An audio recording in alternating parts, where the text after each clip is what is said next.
Archaeological evidence about Cyrus shows him to have been a tolerant leader, although he may have just have been hedging his bets. The Cyrus cylinder records his words. So there's a historical book on King Cyrus himself. Obviously, it's not in the Bible.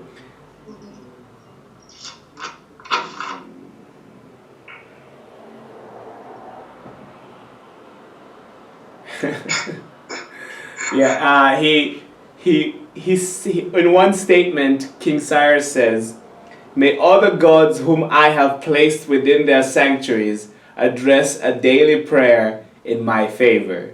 And so, basically saying, hey, all the gods I've restored, I'm just asking for some of your favor, including you, Yahweh. How have you restored him?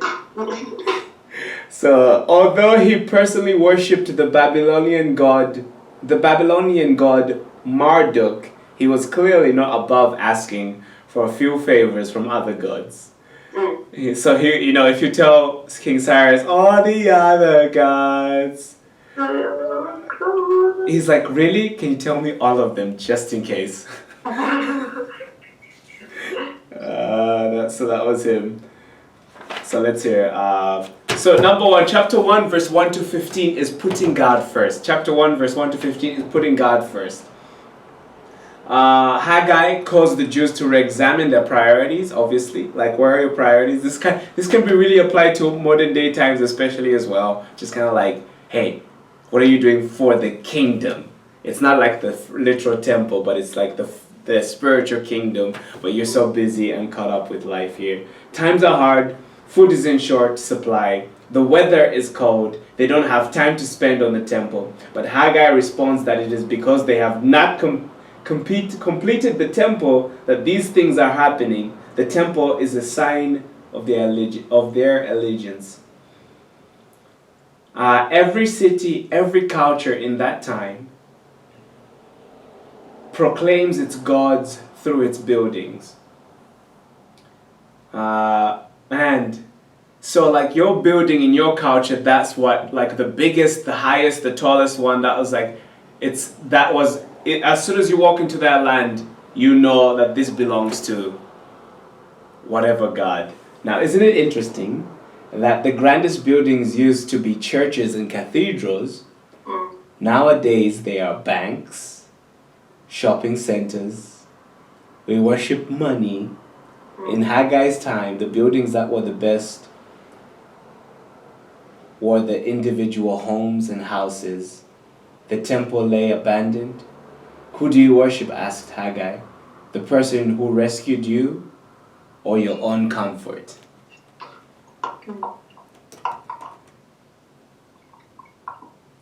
And so, guess what? The message hits home and the building begins. The rebuilding begins.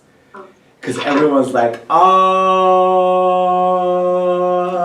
preach, Haggai. Haggai's second message a month later, no doubt the first flash of enthusiasm following Haggai's message was worn off. The people are discouraged, especially when they look at the building itself. How can this pile of stone and timber be called a temple?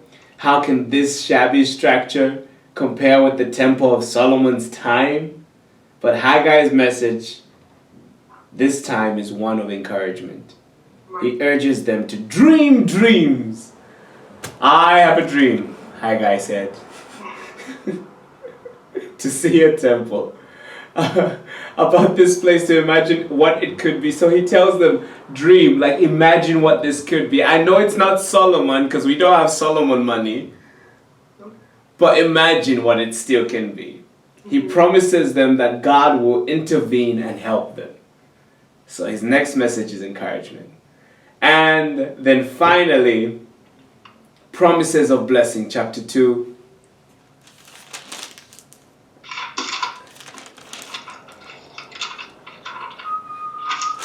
Oh, sorry. 2 months later, Haggai gives 2 prophecies on one day. Hello, 2 for 1 special. The first message is to the priests and the people, urging them to keep holy and free from contamination by sin. Stay separated, for he is holy. The foundation for the temple has been completed, but something is getting in the way. We don't know what the unclean elements were to which Haggai is referring to, but he urges the people to keep free from contamination and corruption and to stay holy. Isn't it? You know, it's crazy because God has so many attributes. But one thing that always hits first is like it's not like you're a provider, you're a healer, you're all powerful, you're ever present. It's like the number one thing is holy. Like you remember in Isaiah, it says the year King Uzziah died, I saw the Lord, and he describes it. That he's in the temple and the angels are singing this over and over. And one thing is, it keeps saying, holy, holy, holy. And in the Bible, if the Bible references a word once, if it's said once, it's important. If it's said twice, which is most of the time, is super important. If it's said 3 times, which is rare to find in the scriptures, that means it's really, really, really important. And the angels see God. And they're not saying all powerful. They're not saying ever present. They're not saying miracle worker. They're all going holy, holy, holy. Like the first thing they think is, all I can think is holy. I can't think of anything else when I see God, holy, holy, holy. And if we are his children, we are supposed to be a part of that. We are supposed to be a reflection of that, to resemble that type of holiness. If he is holy, therefore I am to be holy like him. So anyway, going back to the fact that they shouldn't be contaminated, something is wrong. To stay holy. From now on, he says things will get better. So you know what? This is kind of strange, but Haggai's message, he starts them going, stop focusing yourself and being so selfish. Turn off the selfie button and focus on God and his things. And then all of a sudden it's like, come on guys, dream dreams. Come on, we can do this. Stay clean, be holy. You guys can do it. Things are going to get better. It's like, wow, you've changed. So the second message that day is for King Zerubbabel, telling him, by the way, most of these messages are not strictly aimed at the people, even though it's aimed at the people, but it's for Zerubbabel and Jehozadak. Of Judah to Joshua. So Zerubbabel and Joshua are the main people who this message is for.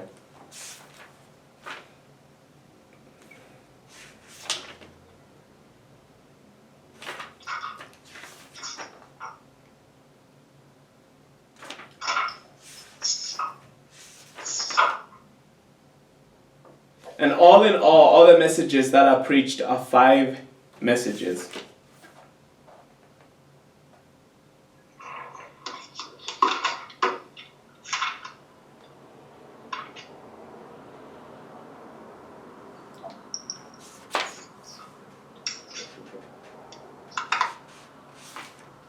All right.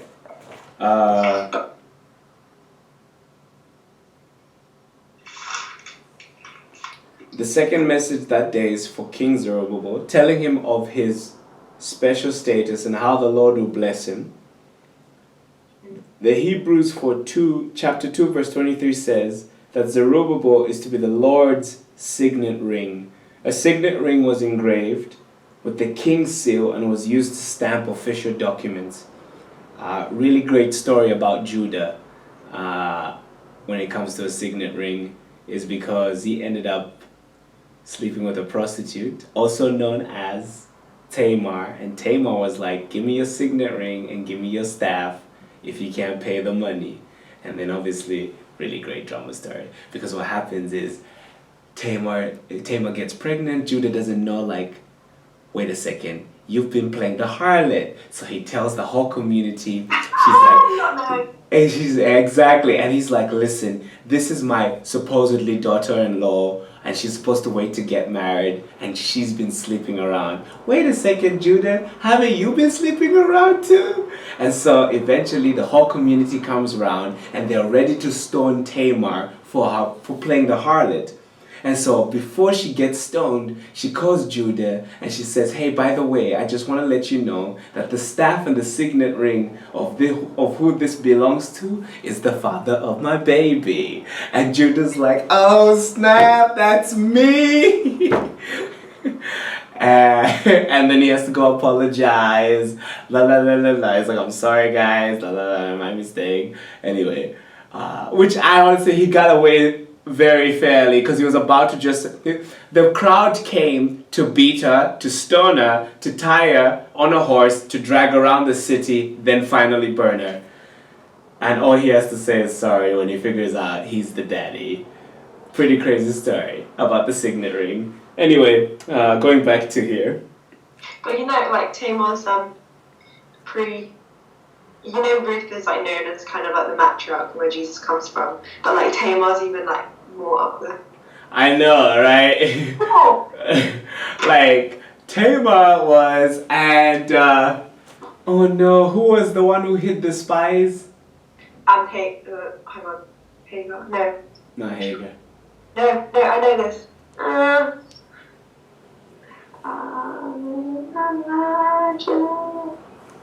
Come on, we know this.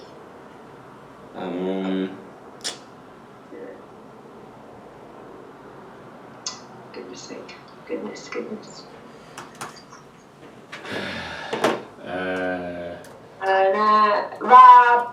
Rahab. Rahab, yes. And she was like, so that's all the blood, like you have Tamar who's like, quote unquote, and you have Rahab who's like straight, and she's a bit like, uh-oh, hello, and all that is in Jesus' bloodline. Like, my family crazy, but ain't that crazy. But anyway, if anyone.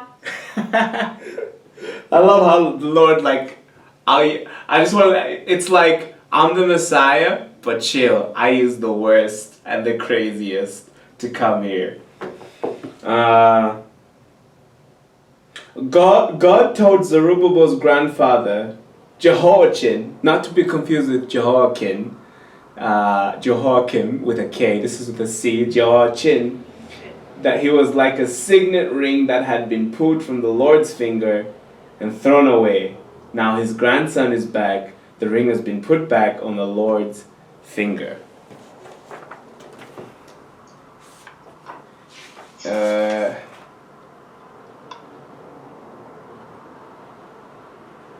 And Zerubbabel could have not imagined that he was going to be placed in the Messiah's family tree. This is confirmed in the New Testament genealogy of Jesus, which includes the Shealtiel, the father of Zerubbabel, and Zerubbabel, the father of Abid. So Zerubbabel makes it in the bloodline. It just does. You know, because he's been given a blessing. And I don't think he was expecting that at all. I don't think anyone in Jesus' bloodline was expecting any of this. No. I don't think even David in the fields was not expecting. No. But there it is. So 5 messages altogether. That's it. That's Zechariah. That's not Zechariah. Haggai and Zephaniah for today. Any questions, any thoughts on the books? They're not the most memorable books. No, they're cool.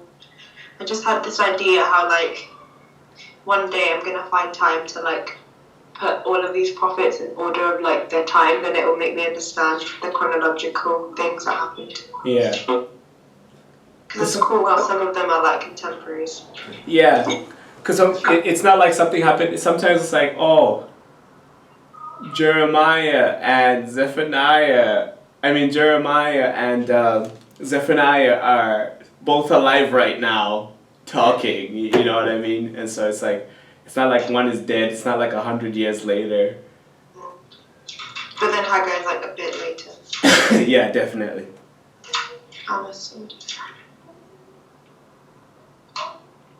Yeah. And then Zechariah talks about Zechariah, not Zach, Zechariah. talks about the future king. There is a lot of visions. Oh, that's why I left this one by itself. Did I? Yeah, that's why I left Zechariah. It's such a long book because it's basically to do with a it's not that that it's long. It is long. Wow, it's longer than most. Yeah, it's because it has a ton of visions that are hard to interpret.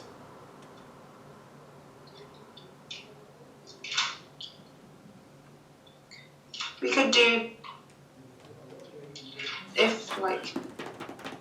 we could do Nahum and Habakkuk and then Malachi rather than Zechariah maybe. That might help it. Nahum and Habakkuk? Yeah. And then combine Malachi and Zechariah? Well, because what did you say about next month? The end of the month. Yeah, actually, you're right. That's probably the best thing to do. Nahum and Habakkuk, and then combine Malachi and Zechariah. Oh, there's a lot of good stuff though in. Because we still have. Yeah, we would be finished March, April. Yeah, we still have time actually. Yeah. Which is good. That's cool. Alright. I'll see you next month. Yeah. Well, no, the end of the month. I'll see you the end of this month, yes. And we'll be jumping onto the book of Nahum and Habakkuk. So do it up. Let's go. Have a good day. Good afternoon or evening. You too. Alright, take care. Bye. Bye.